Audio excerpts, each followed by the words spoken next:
Hello दोस्तों, नमस्कार। मैं भी एक आप सभी का बहुत बहुत स्वागत करता हूं आपके अपने इस यूट्यूब परिवार में। साथियों, जैसा कि एसएससी जीडी 2026 का एग्ज़ाम 27 अप्रैल से शुरू होने जा रहा है, तो टारगेट केवल एक ही हमारा है, वह है 27 अप्रैल। तो साथियों, आज की इस क्लास में हम लोग हिंदी के पहले पेपर को डिस्कस करने वाले हैं।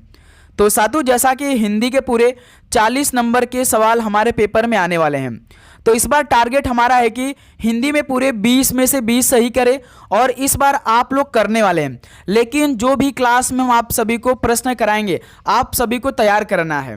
तो साथियों, आज की इस क्लास में हम लोग पूरे 150 सवाल देखने वाले हैं, जो कि आपके एग्जाम के लिए रामबाण साबित होने वाले हैं। यदि आप अपने एग्जाम से पहले हमारे पूरे क्लास को देख लिया, जो भी क्लास हम आपको देंगे, जो भी टाइम हम आपको बताएंगे, उससे आप फॉलो कर लिया, तो समझिए आप जीके और हिंदी में पूरे 40 के 40 सवाल सही करने वाले हैं। क्योंकि जिस तरह से हम आपके लिए मेहनत कर रहे हैं, वो कोई नहीं कर रहा है मेरे दोस्त। आज का जो हिंदी का पहला पेपर होगा, आपके सीधे पेपर में कम से कम ये 10 से 12 सवाल देकर जाने वाले हैं। मोस्ट इंपॉर्टेंट क्वेश्चन होंगे। पहले तो देखिए, हम आपको ये बता दें कि इसमें हम लोग 50 से 55 सवाल वो सवाल करेंगे जो आपके पेपर में हर बार पूछे जाते हैं। उसके बाद जो लास्ट 100 सवाल होगा, वो समझिए कि चैप्टर वाइज होगा। क्योंकि भाई 10 ऐसे टॉपिक है एसएससी जीडी के पेपर में हिंदी का कि यहाँ से सवाल आएंगे ही आएंगे। तो 100 सवाल हम आपके लिए करवाने वाले हैं, और आप सभी को वो तैयार करना है। तो साथियों, यहाँ से आप सभी को आज के इस पहले पेपर में हिंदी में कम से कम 150 सवाल को तैयार कर लेना है अच्छी तरीके से। टारगेट यही लेकर चलना है कि हमें पूरे 150 के 150 सवाल इस पेपर में तैयार कर लेना है। तो साथियों, हम आप सभी से रिक्वेस्ट करेंगे कि अपने परीक्षा से पहले आप जरूर से जरूर तैयार कर लीजिए। ओके मेरे दोस्त, क्योंकि 27 अप्रैल से पेपर की शुरुआत होने जा रहा है। आज 14 अप्रैल हो चुका है, तो केवल 12 दिनों का समय हमारे पास बाकी है, तो ज़्यादा समय हमारे पास नहीं है।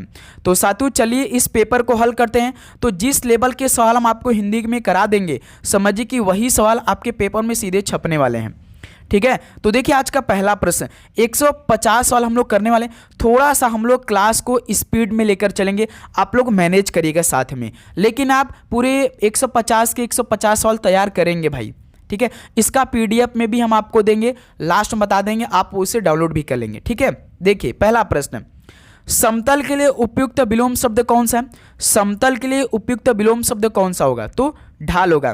पहले का सी ऑप्शन बिल्कुल राइट आंसर होगा। नेक्स्ट अगला सवाल को देखिए, क्वेश्चन नंबर सेकंड को, ईश्वर में विश्वास न रखने वालों को समाज नास्तिक कहता है। तो वाक्य में प्रयुक्त नास्तिका विलोमार्थी शब्द क्या होगा? नास्तिका विलोमार्थी शब्द क्या होगा? तो आस्तिक होगा। ऑप्शन बिल्कुल राइट आंसर हो जाएंगे। नेक्स्ट अगला सवाल को देखिए, क्वेश्चन नंबर थर्ड को, निम्नांकित मुहावरे के रिक्त स्थान के लिए सर्वाधिक उपयुक्त शब्द कौन सा होगा? अपनी खिचड़ी अलग, यानी अपनी खिचड़ी अलग पकाना होगा। सी ऑप्शन बिल्कुल राइट आंसर हो जाएंगे। नेक्स्ट अगला सवाल को देखिए, क्वेश्चन नंबर 4 को, माली ने पौधों को पानी देने से मना कर दिया।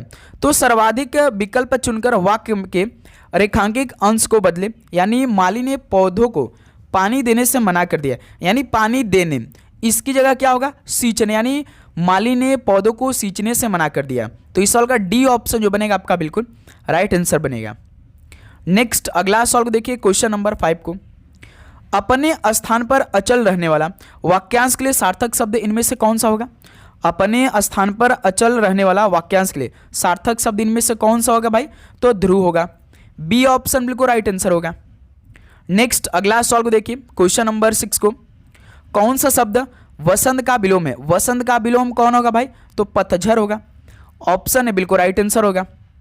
नेक्स्ट अगला सवाल को देखिए, क्वेश्चन नंबर 7 को, मेरी किताब मेरी मित्र प्रिया के पास है, वाक्य में प्रयुक्त कौन सा शब्द विदेशज है? मेरी किताब, हमेशा याद रखिए किताब एक विदेशज शब्द है, तो ऑप्शन है बिल्कुल राइट आंसर होगा। नेक्स्ट अगला सवाल को देखते हैं, क्वेश्चन नंबर 8 को, दिए गए वाक्य में त्रुटि पहचानिए। दूध में थोड़ा पड़ गया, दूध में कुछ पड़ गया कि थोड़ा पड़ गया?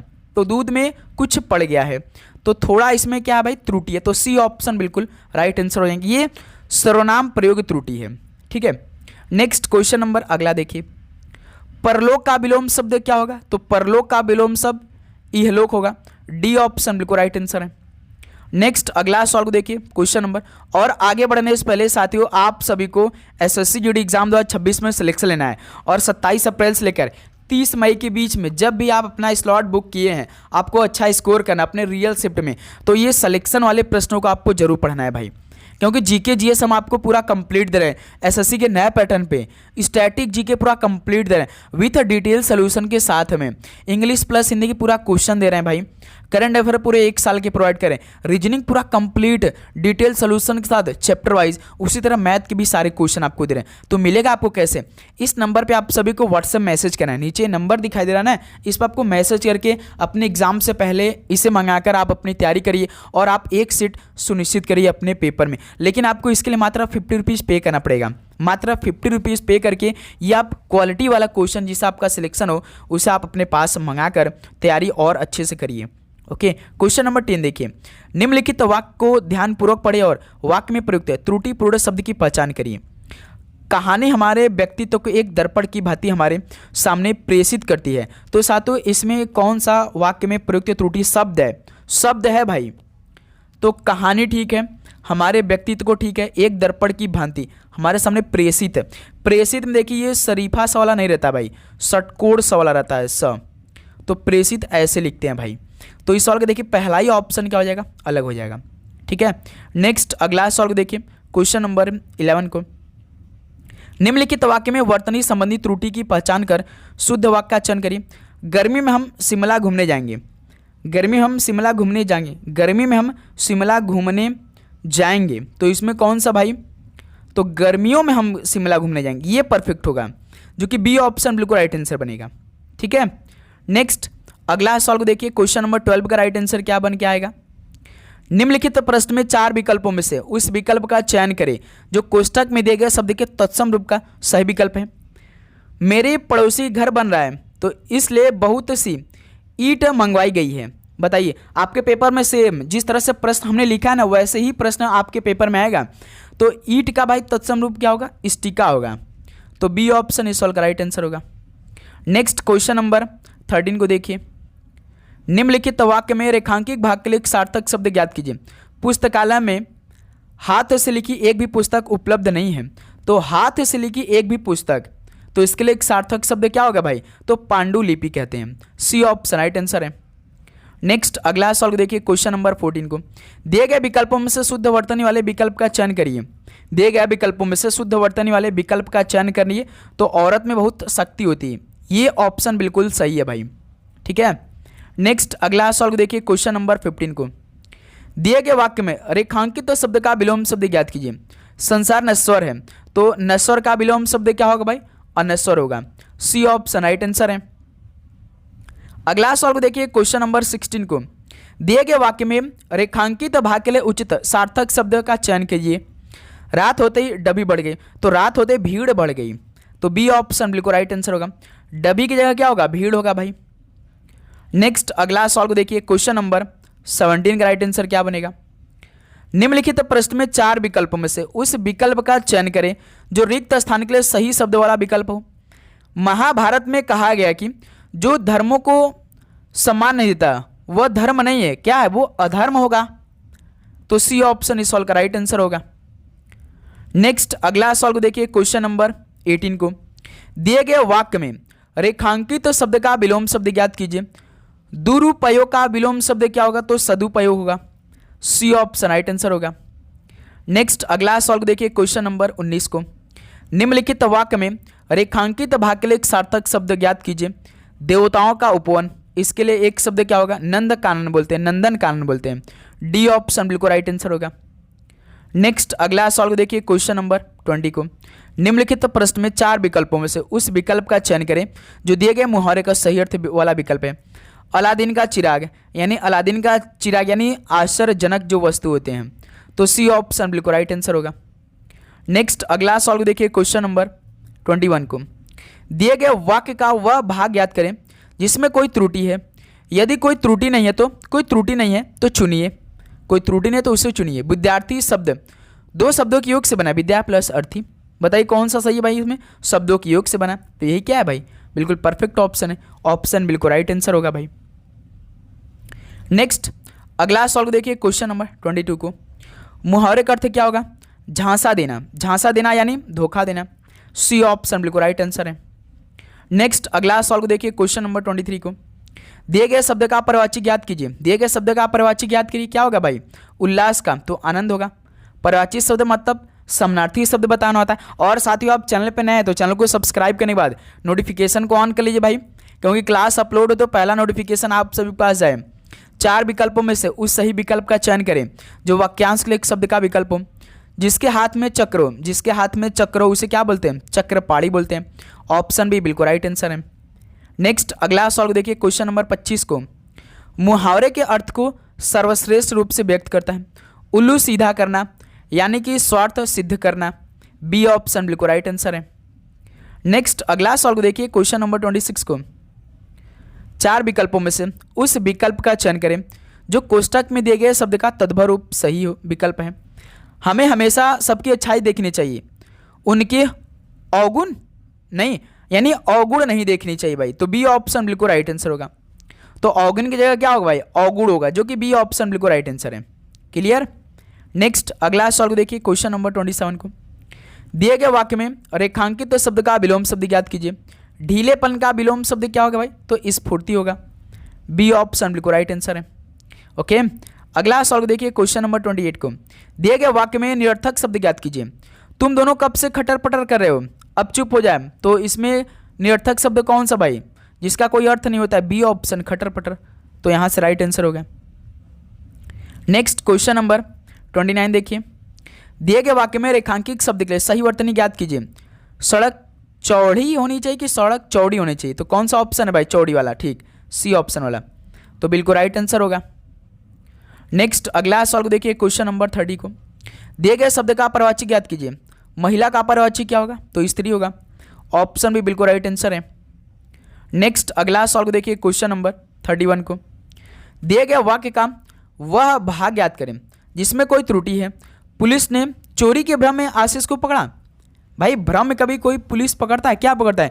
पुलिस ने चोरी के शक में पकड़ा। भाई के शक में होगा, के भ्रम में नहीं होगा, के शक में होगा।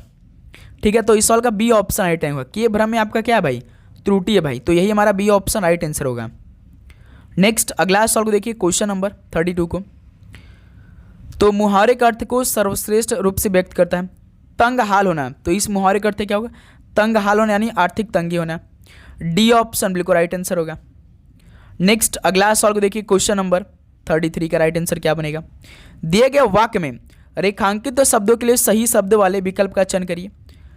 कैदियों को कुत्ते की तरह घसीटा गया, तो साथियों कुत्ते होगा एक कुत्तों, कैदियों को कुत्तों की तरह घसीटा गया, ये ऑप्शन बिल्कुल परफेक्ट होगा भाई, बी तो राइट आंसर होगा। ठीक है, नेक्स्ट क्वेश्चन नंबर 34 देखिए। दिए गए वाक्य में रेखांकित शब्दों के लिए सही शब्दों वाले विकल्प का चयन करिए। जो परिश्रम करते वह सफल होते हैं। जो परिश्रम करते वे तो सफल जरूर होते हैं भाई, हम वही कर रहे हैं, जो परिश्रम करते वे सफल होते हैं, तो ऑप्शन इस सवाल का बिल्कुल राइट आंसर होगा। क्लियर। नेक्स्ट अगला सवाल को देखिए क्वेश्चन नंबर 35 को। दिए गए वाक्य में उचित देशज विदेशज शब्द का चयन करके रिक्त स्थान की पूर्ति कीजिए। वह तुम तो बहुत बड़े नीलाम बन गए, थिएटर बन गए, लालटेन बन गए, अफसर बन गए। वह तुम तो बहुत बड़े अफसर बन गए। डी ऑप्शन बिल्कुल राइट आंसर होगा। नेक्स्ट अगला सवाल को देखिए क्वेश्चन नंबर 36 को। दिए गए वाक्य में रेखांकित शब्द का विलोम शब्द ज्ञात कीजिए। कृष्ण जी को उनके रंग के कारण श्याम भी कहते हैं। श्याम मतलब क्या होता है भाई? काला, तो इसका उल्टा क्या होगा? श्वेत होगा, सफेद, तो ऑप्शन है बिल्कुल राइट आंसर बनेगा। नेक्स्ट अगला सवाल को देखिए क्वेश्चन नंबर 37 का राइट आंसर क्या बनेगा? उस विकल्प का चयन करें जो दिए गए मुहावरे अर्थ को सर्वश्रेष्ठ रूप से व्यक्त करता है। कहाँ सुनी होना यानी कि वाद विवाद होना। सी ऑप्शन राइट आंसर होगा। नेक्स्ट अगला सवाल को देखिए क्वेश्चन नंबर 38 को। दिए गए वाक्य में तत्सम शब्द का चयन करके रिक्त स्थान की पूर्ति करिए। भिखारी को भिक्षा दे दो, बिल्कुल भाई, तो ऑप्शन बिल्कुल राइट आंसर होगा। तो साथियों जब भी आप अपने पेपर में बैठेगा सबसे पहले रिलैक्स माइंड में बैठेगा, सवाल को अच्छे से पढ़ लीजिएगा भाई, क्योंकि देखिए एकदम ऑप्शन बिल्कुल आसान ही रहते हैं भाई, थोड़ा सा बस आपको सोचने की आवश्यकता है मेरे दोस्त। ठीक है, नेक्स्ट अगला सवाल को देखिए क्वेश्चन नंबर 39। यह वस्तु ग्राह्य है, तो उपरोक्त वाक्य में ग्राह्य शब्द का विलोम शब्द चयन करिए। तो ग्राह्य का विलोम क्या बनेगा भाई? तो त्याज्य बनेगा। डी ऑप्शन बिल्कुल राइट आंसर होगा। नेक्स्ट अगला सवाल देखिए, क्वेश्चन नंबर 40 को। निम्नलिखित में से शुद्ध वाक्य का चयन कीजिए। शुद्ध वाक्य इनमें से कौन सा भाई?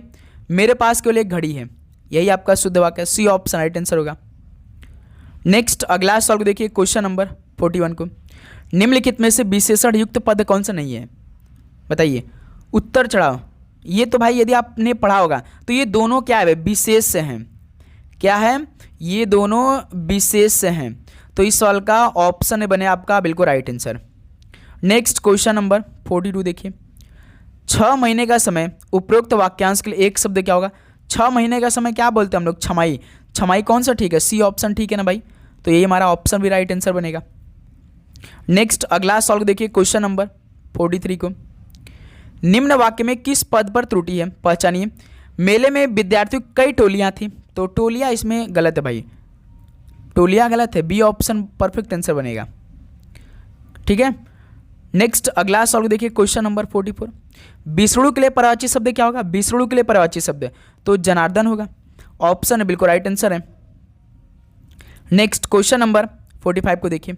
निम्नलिखित वाक्यांश हेतु सार्थक शब्द की पहचान करिए।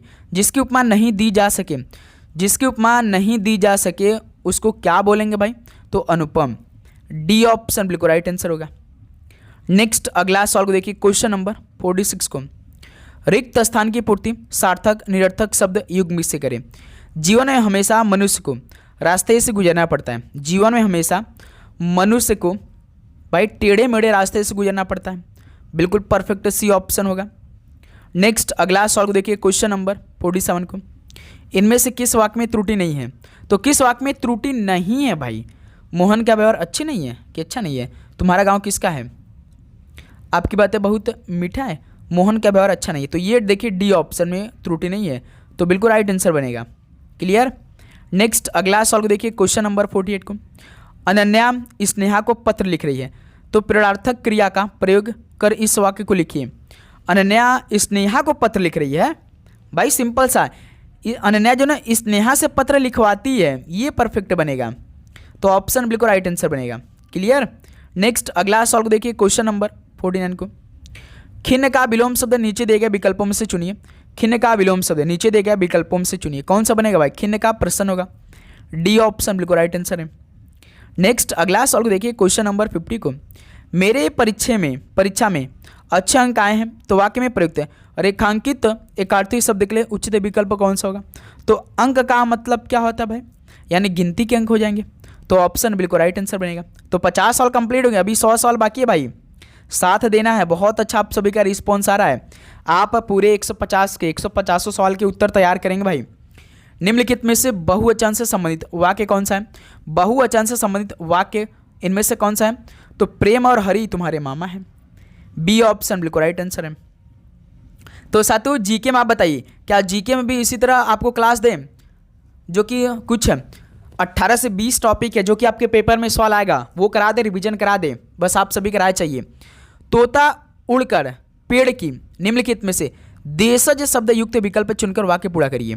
तोता उड़कर पेड़ की फुनगी पर बैठ गया, तो जो इस सवाल का बनेगा सी ऑप्शन बिल्कुल राइट आंसर बनेगा। नेक्स्ट अगला सवाल को देखिए, क्वेश्चन नंबर 53 को। वर्णमाला में स्पर्श व्यंजनों की संख्या कितनी हुई? तो साथियों अब वर्णमाला से पूरे 100 सवाल हम आपके लिए करवाने वाले हैं। एक भी सवाल आप नहीं छोड़ेंगे भाई इस क्लास का। वर्णमाला में स्पर्श व्यंजनों की संख्या कितनी होती है? तो दोस्त मेरे ध्यान रखिएगा, पूरे 25 होती है। तो ऑप्शन बिल्कुल राइट आंसर बनेगा। क्लियर। नेक्स्ट अगला सवाल देखिए, क्वेश्चन नंबर 54 को। भाषा की सार्थक लघुत्तम इकाई किसे माना जाता है? तो इसे शब्द को माना जाता है। ऑप्शन बिल्कुल राइट आंसर हो जाएंगे। नेक्स्ट अगला सवाल को करिए, क्वेश्चन नंबर 55 को। निम्नलिखित में से कौन सा तालव्य वर्ड नहीं है? बस आप सभी को याद कर लेना भाई। तो इसमें से तालव्य वर्ड नहीं है, तो क नहीं है। देखिए तालव्य वर्ड, ऑप्शन बिल्कुल राइट आंसर है, तालु से। नेक्स्ट अगला सवाल को देखिए, क्वेश्चन नंबर 56 को। जीवा के आधार पर स्वर कितने प्रकार के होते हैं? जीवा के आधार पर स्वर के कितने भेद होते हैं? तो 3 भेद। बी ऑप्शन बिल्कुल राइट आंसर, 3 प्रकार के होते हैं। नेक्स्ट क्वेश्चन नंबर 57 को हल करिए। व्यंजन और स्वर के संयुक्त रूप को क्या कहते हैं? व्यंजन और स्वर के संयुक्त रूप को क्या कहते हैं? तो अक्षर कहते हैं। सी ऑप्शन राइट आंसर है। नेक्स्ट क्वेश्चन नंबर 58 देखिए, हिंदी में ध्वनियाँ कितने प्रकार की होती हैं? हिंदी में ध्वनियाँ कितने प्रकार की होती हैं? तो 2 प्रकार की होती हैं। ऑप्शन है बिल्कुल परफेक्ट आंसर बनेगा। नेक्स्ट अगला सवाल देखिए, क्वेश्चन नंबर 59 को, एक से अधिक वर्डों के मेल को क्या कहते हैं? एक से अधिक वर्डों के मेल को क्या बोलते हैं? तो व्यंजन कहते हैं। सी ऑप्शन बिल्कुल राइट आंसर है।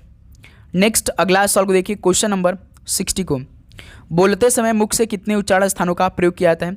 बोलते समय मुख से कितने उच्चारण स्थानों का प्रयोग किया जाता है?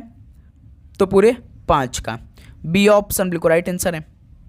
नेक्स्ट अगला सवाल को देखिए, क्वेश्चन नंबर 61 को, लिपि चिन्हों के क्रमबद्ध समूह को क्या कहते हैं? लिपि चिन्हों के क्रमबद्ध समूह को क्या कहते हैं भाई? तो वर्णमाला कहते हैं। डी ऑप्शन बिल्कुल राइट आंसर है। नेक्स्ट अगला सवाल को देखिए, क्वेश्चन नंबर 62, ह्रस्व दीर्घ और प्लुत किसके प्रकार है? ह्रस्व दीर्घ और प्लुत ये किसके प्रकार है? तो ये स्वर के प्रकार है। सी ऑप्शन राइट आंसर है। नेक्स्ट अगला सवाल को देखिए, क्वेश्चन नंबर 63 को, सभी स्वर होते हैं, सभी स्वर होते हैं किसमें? तो अल्पप्राण। डी ऑप्शन बिल्कुल राइट आंसर होते हैं।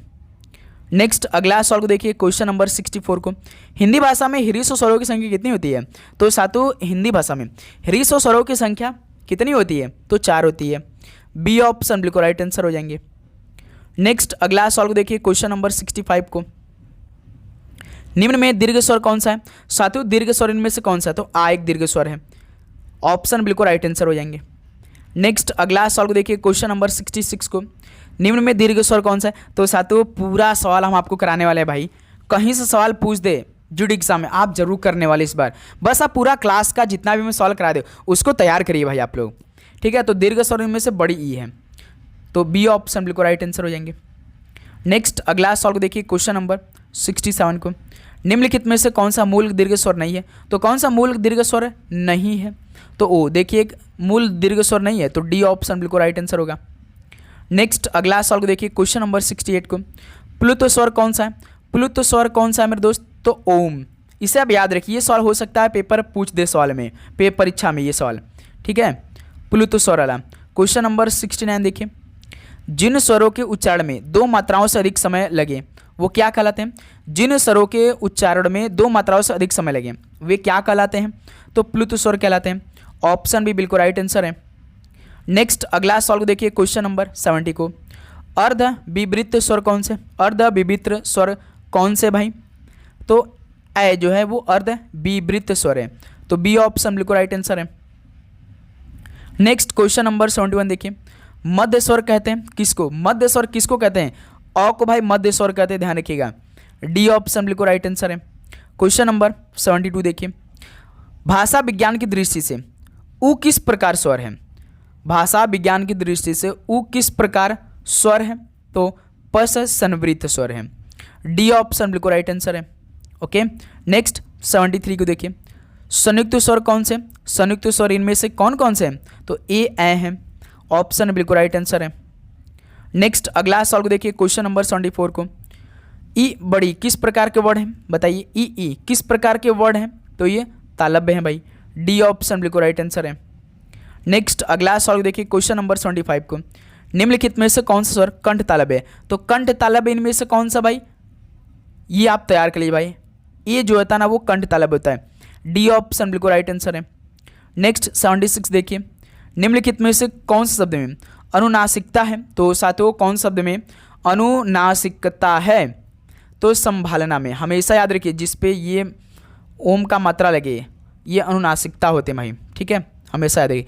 जैसे अगला सवाल है क्या, बिल्कुल देखिए, ये भी अनुनासिक स्वर वाला शब्द कौन सा है? तो आँख मूंद कर आप पाँव पे लगाएं, क्योंकि मात्रा देखिए वाला लगाएं, तो सी ऑप्शन बिल्कुल राइट आंसर है।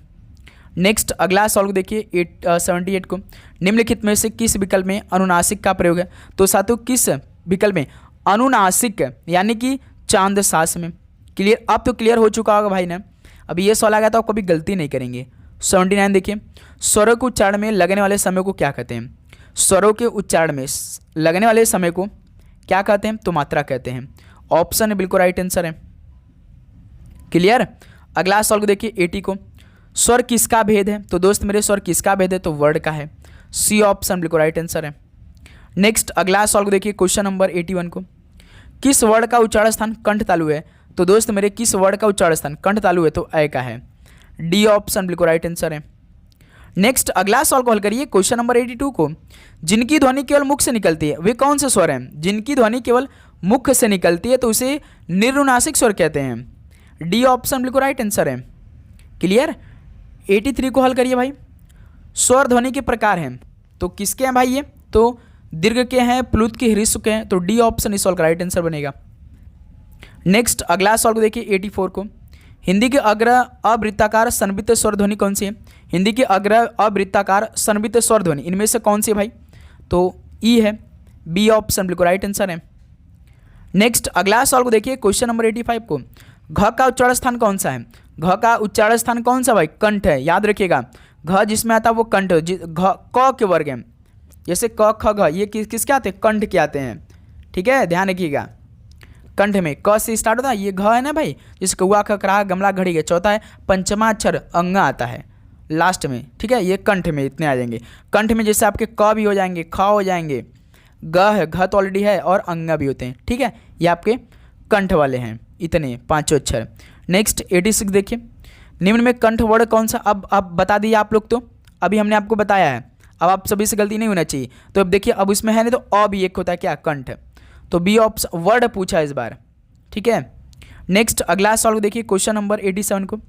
किस व्यंजन के उच्चारण में जीवा तालु से नहीं टकराती? तो किस व्यंजन के उच्चारण में, जब आप कोई भी उच्चारण व्यंजन करेंगे तो जीवा तालु से नहीं टकराती है? तो आप बोल के टिक करिए घ। घ देखिए आप नहीं बोलेगा, जीवा तालु से नहीं टकराएगी। घ, सी ऑप्शन राइट आंसर होगा। नेक्स्ट क्वेश्चन नंबर 88 देखिए। अब इसको भी याद कर लिए। च छ झ ज ञ का उच्चारण स्थान कौन सा होता है भाई? च छ ज झ ञ। अब इसको याद रखिए भाई, जैसे च से स्टार्ट होता है तालु वाला, तो क्या बता देंगे आप लोग? सी से। बिल्कुल राइट आंसर बन जाएगा आपका। अब आप सभी से सवाल ऐसे पूछेगा कि ज का उच्चारण स्थान बताइए, ञ का उच्चारण स्थान बताइए, तो आप तुरंत बताएंगे तालु। ठीक है मेरे दोस्त, कंफ्यूजन नहीं क्रिएट करना है। क्वेश्चन नंबर 89 देखिए। हिंदी की स ध्वनि किसकी? हिंदी की स ध्वनि तो ये तालब की होती है। बी ऑप्शन बिल्कुल राइट आंसर हो जाएंगे। नेक्स्ट अगला सवाल को देखिए क्वेश्चन नंबर 90 को। निम्न में से तालब ध्वनि कौन सी है? निम्न में से तालब ध्वनि इनमें से कौन सी भाई? तो स एक तालब ध्वनि है। सी ऑप्शन बिल्कुल राइट आंसर हो जाएंगे। नेक्स्ट अगला सवाल को देखिए क्वेश्चन नंबर 91 को। ई च छ झ ञ आदि का उच्चारण स्थान किससे होता है? अभी हमने बताया भाई, च छ झ ञ, ई बड़ी ई भी है, दोनों भाई है, अभी तो तालब्य से ही होता है भाई। तो इस सवाल का सी ऑप्शन बिल्कुल राइट आंसर बनेगा। क्लियर। नेक्स्ट अगला सवाल को देखिए क्वेश्चन नंबर 92 का। य का उच्चारण स्थान, य का उच्चारण स्थान क्या होता है? तालु होता है। डी ऑप्शन बिल्कुल राइट आंसर हो जाएंगे। नेक्स्ट अगला सवाल को देखिए क्वेश्चन नंबर 93 को। निम्नलिखित में से किसका उच्चारण स्थान मूर्धा नहीं है? तो किसका उच्चारण स्थान मूर्धा नहीं है भाई?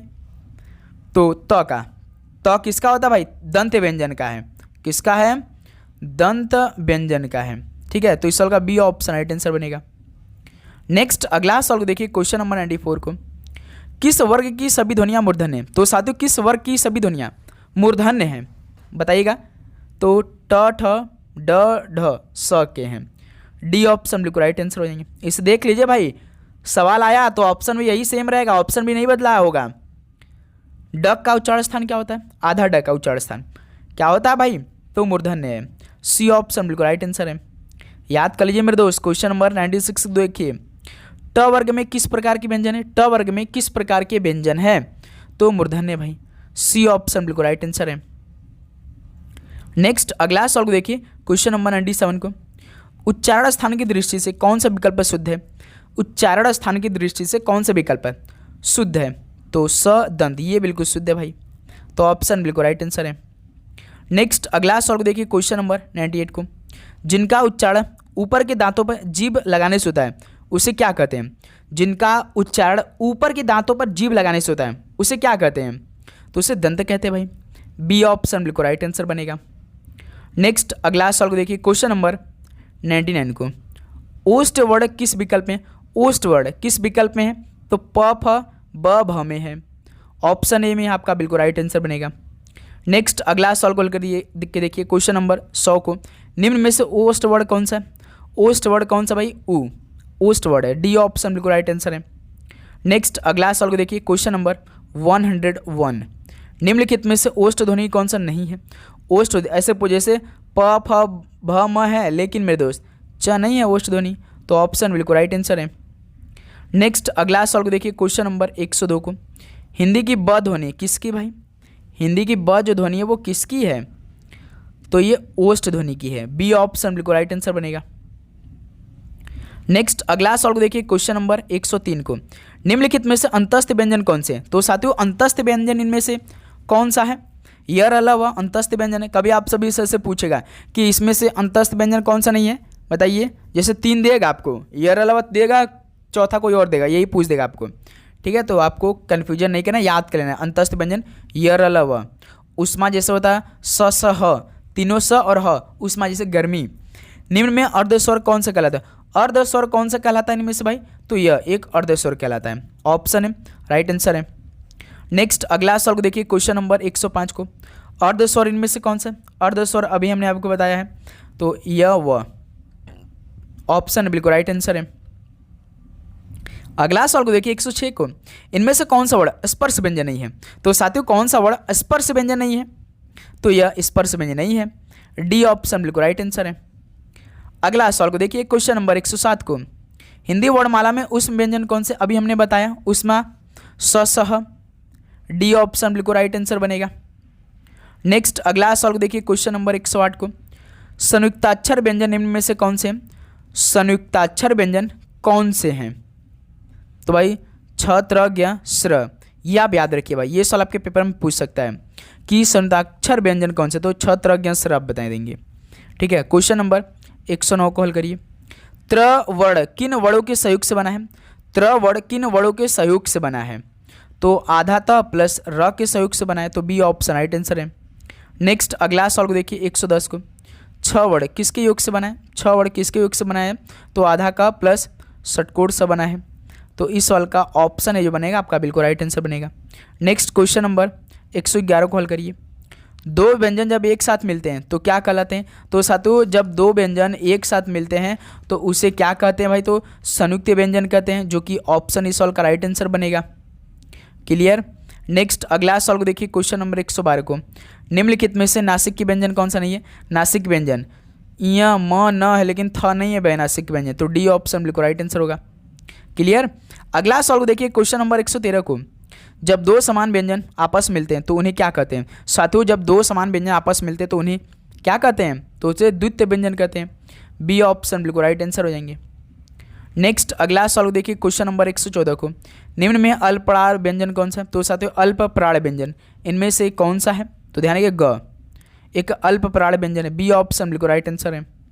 नेक्स्ट अगला सवाल को देखिए, क्वेश्चन नंबर 115 को, अल्पप्राण ध्वनि कौन सी है? तो साथियों अल्पप्राण ध्वनि इनमें से कौन सी है बताइएगा आप लोग? तो च है, बी ऑप्शन बिल्कुल राइट आंसर हो जाएंगे। साथियों चैनल पे नए तो सब्सक्राइब कर लीजिए भाई, आप लोग सब्सक्राइब आप लोग नहीं करते भाई, क्योंकि आपका एक लाइक और एक सब्सक्राइब हमें मोटिवेट करता है कि दिन रात आपके लिए मेहनत हो रही है मेरे दोस्त। आप जानते कि बहुत मेहनत कर रहे हैं भाई आपके एग्ज़ाम की, कि आपका बहुत अच्छा भाई एग्ज़ाम जाए, आपके लिए हम खूब अच्छा अच्छा क्वेश्चन करवा दें। तो भाई लाइक करेंगे तब ना मेरे दोस्त। निम्न में से कौन एक अल्पप्राण ध्वनि है? तो कौन एक अल्पप्राण ध्वनि? तो क एक है भाई, ऑप्शन बिल्कुल राइट आंसर। देखिए घुमा फिरा का सवाल आप सभी से पूछेगा। ओके 117 देखिए, किन वर्णों के उच्चारण में कम वायु तथा कम समय लगता है? तो किन वर्णों के उच्चारण में कम वायु तथा कम समय लगता है? तो भाई अल्पप्राण के, सी ऑप्शन बिल्कुल राइट आंसर हो जाएंगे। नेक्स्ट 118 देखिए, इनमें से कौन व्यंजन अल्पप्राण है? तो अल्पप्राण व्यंजन इनमें से कौन सा है? तो च है भाई, तो सी ऑप्शन बिल्कुल राइट आंसर हो जाएंगे। नेक्स्ट अगला सवाल को देखिए, क्वेश्चन नंबर 119 को, निम्नलिखित में से किस विकल्प में महाप्राण ध्वनियाँ है? तो किस विकल्प में महाप्राण ध्वनियाँ है भाई? देख लीजिए आप लोग, क झ फ भ में, ठीक है, तो डी ऑप्शन बिल्कुल राइट आंसर होगा। नेक्स्ट अगला सवाल को देखिए 120 नंबर को, निम्नलिखित में से कौन सा वर्ड घोष महाप्राण है? तो साथियों कौन सा वर्ड घोष महाप्राण है बताएंगे आप सभी लोग? तो ह है, डी ऑप्शन बिल्कुल राइट आंसर हो जाएंगे। नेक्स्ट अगला सवाल को देखिए, क्वेश्चन नंबर 121 को, ख और घ ध्वनि किस प्रकार की है? तो साथियों ख और घ ये ध्वनि किस प्रकार की हैं? तो ये महाप्राण हैं, सी ऑप्शन बिल्कुल राइट आंसर है। नेक्स्ट अगला सवाल को देखिए, क्वेश्चन नंबर 122 को, एक शब्द में महाप्राण व्यंजनों का प्रयोग नहीं हुआ है, वो कौन सा है? एक शब्द में महाप्राण व्यंजनों का प्रयोग नहीं हुआ है, तो भाई जोगन में नहीं हुआ है। डी ऑप्शन बिल्कुल राइट आंसर हो जाएंगे। नेक्स्ट अगला सवाल को देखिए, क्वेश्चन नंबर 123 को, निम्न में महाप्राण व्यंजन कौन सा है? महाप्राण व्यंजन निम्न में से कौन सा है? तो ये मिसलेनियस के सवाल चल रहे हैं भ में। सी ऑप्शन बिल्कुल राइट आंसर है। नेक्स्ट अगला सवाल को देखिए, क्वेश्चन नंबर 124 को, सभी महाप्राण वर्ण वाला समूह कौन सा है? सभी महाप्राण वर्ण वाला समूह कौन सा भाई? तो क छत्री छ और ठ में है भाई, तो ऑप्शन बिल्कुल राइट आंसर होगा। नेक्स्ट अगला सवाल कॉल करिए, क्वेश्चन नंबर 125 को, महाप्राण ध्वनियाँ व्यंजन वर्ग में किससे संबंधित है? तो साथियों महाप्राण ध्वनियाँ व्यंजन वर्ग में किससे संबंधित है? तो ये दूसरे और चौथे में संबंधित भाई। सी ऑप्शन बिल्कुल राइट आंसर हो जाएंगे, दूसरे वर्ग में और चौथे वर्ग में संबंधित है। नेक्स्ट अगला सवाल देखिए, क्वेश्चन नंबर 126 को, क व्यंजन है किसके भाई? क व्यंजन है तो किसकी है भाई? तो ये अघोष के हैं। बी ऑप्शन बिल्कुल राइट आंसर होंगे। अगला सवाल को देखिए, क्वेश्चन नंबर 127 को, प्रत्येक वर्ग का प्रथम एवं द्वितीय वर्ण किस प्रकार के हैं? प्रत्येक वर्ग का प्रथम एवं द्वितीय वर्ण किस प्रकार के हैं? तो अघोष के हैं भाई, ऑप्शन बिल्कुल राइट आंसर होगा। नेक्स्ट अगला सवाल को देखिए, क्वेश्चन नंबर 128 को, निम्न में से कौन सा वर्ण अघोष है? तो साथ ही कौन सा वर्ण अघोष है? तो च, ऑप्शन बिल्कुल राइट आंसर है। इसी तरह दोस्त मेरे आपको हर एक चैप्टर क्लास मिलेगा हिंदी पेपर में, ठीक है। निम्न में से कौन सा वर्ण अघोष है? आपको किस चैप्टर का क्लास है हिंदी में वो कमेंट बॉक्स में जरूर बता दीजिएगा, ठीक है। तो कौन सा वर्ण अघोष है? तो क भाई, एक अघोष वर्ण है, ऑप्शन बिल्कुल राइट आंसर है। नेक्स्ट अगला सवाल को देखिए, क्वेश्चन नंबर 30 को, अघोष वर्ण कौन सा है? अघोष वर्ण तो एक स है भाई, डी ऑप्शन बिल्कुल राइट आंसर है। नेक्स्ट अगला सवाल को देखिए, क्वेश्चन नंबर 131 को, नाद क्रिया के आधार पर व्यंजन का कौन सा युग्म सही है? नाद क्रिया के आधार पर व्यंजन का कौन सा युग्म सही है भाई? तो घोष अघोष सही है, बी ऑप्शन बिल्कुल राइट आंसर हो जाएंगे। ओके, चलिए क्वेश्चन नंबर 132 कॉल करिए, स्वर तंत्रियों के आधार पर व्यंजनों को कितने वर्गों में बांटा गया है? तो साथियों स्वर तंत्रियों के आधार पर व्यंजनों को कितने वर्गों में बांटा गया है? तो पूरे 2 वर्गों में बांटा गया, बी ऑप्शन बिल्कुल राइट आंसर हो जाएंगे। क्लियर। नेक्स्ट अगला सवाल को देखिए, क्वेश्चन नंबर 133 को, सघोष वर्ण कौन सा है? सघोष वर्ण कौन सा है? तो ब, सी ऑप्शन बिल्कुल राइट आंसर होगा। नेक्स्ट अगला सवाल को देखिए, 134 को, जिन ध्वनियों की गणना न स्वर में की जाती है न व्यंजन में, उसे क्या कहते हैं? जिन ध्वनियों गणना न स्वर में की जाती है और न व्यंजन में, तो उसे क्या कहते हैं भाई? तो उसे अयुग्वाह कहते हैं, डी ऑप्शन बिल्कुल राइट आंसर हो जाएंगे। नेक्स्ट अगला सवाल को करिए, क्वेश्चन नंबर 135 को, अयुग्वाह कहा जाता है, जो अयुग्वाह होता है वो उसे क्या कहते हैं? तो विसर्ग को बोलते हैं, जो ऐसे रहता है ना, तो ऑप्शन इस सवाल का राइट आंसर होगा। नेक्स्ट अगला सवाल को देखिए, क्वेश्चन नंबर 136 को, ऐसी कौन सी 2 मात्राएं हैं जिनका प्रयोग तो किया जाता है किंतु उनका समावेश स्वर में नहीं किया जाता? ऐसी कौन सी 2 मात्राएं हैं जिनका प्रयोग तो किया जाता है किंतु उनका समावेश स्वर में नहीं किया जाता है? तो बताइए भाई। तो अंग और ह का, जिसे अब अयुग्वाह भी कहते हैं, तो बी ऑप्शन राइट आंसर होंगे। क्वेश्चन नंबर 137 देखिए, प्रयत्न के आधार पर ल किस प्रकार की ध्वनि है? तो प्रयत्न के आधार पर ल जो है वो पार्श्विक है भाई, पार्श्विक, तो ऑप्शन इस सवाल का राइट आंसर बनेगा।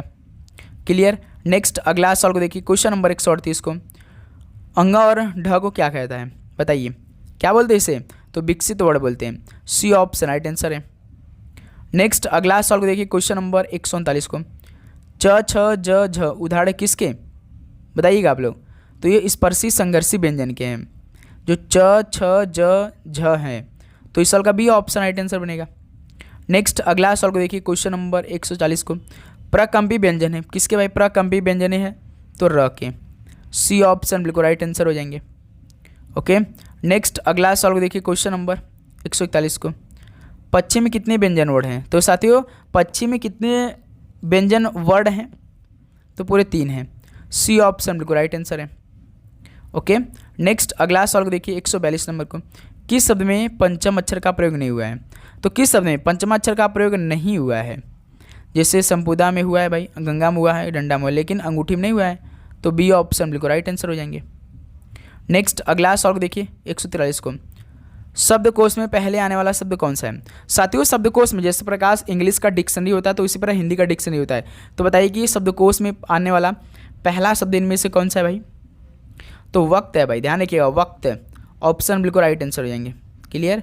नेक्स्ट अगला सवाल देखिए, 144 नंबर को, हिंदी शब्दकोश के अंदर में किस वर्ण का समूह शब्द समूह आता है? तो हिंदी शब्दकोश के अंत में किस वर्ण का शब्द समूह आता है? तो भाई ह का। डी ऑप्शन बिल्कुल राइट आंसर है।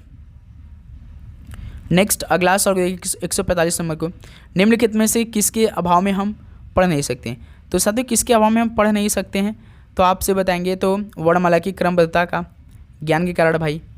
तो डी ऑप्शन बिल्कुल राइट आंसर है। नेक्स्ट अगला सवाल को देखिए क्वेश्चन नंबर 146 को, कौन से शब्द में र व्यंजन नहीं है? तो साथियों कौन से व्यंजन में र व्यंजन नहीं है? तो मातृभूमि में नहीं है, ध्यान रखिएगा। डी ऑप्शन बिल्कुल राइट आंसर बनेगा। नेक्स्ट अगला सवाल कॉल करिए क्वेश्चन नंबर 147 को, जब एक ही ध्वनि का द्वित्व हो जाए तब वह क्या कहलाता है?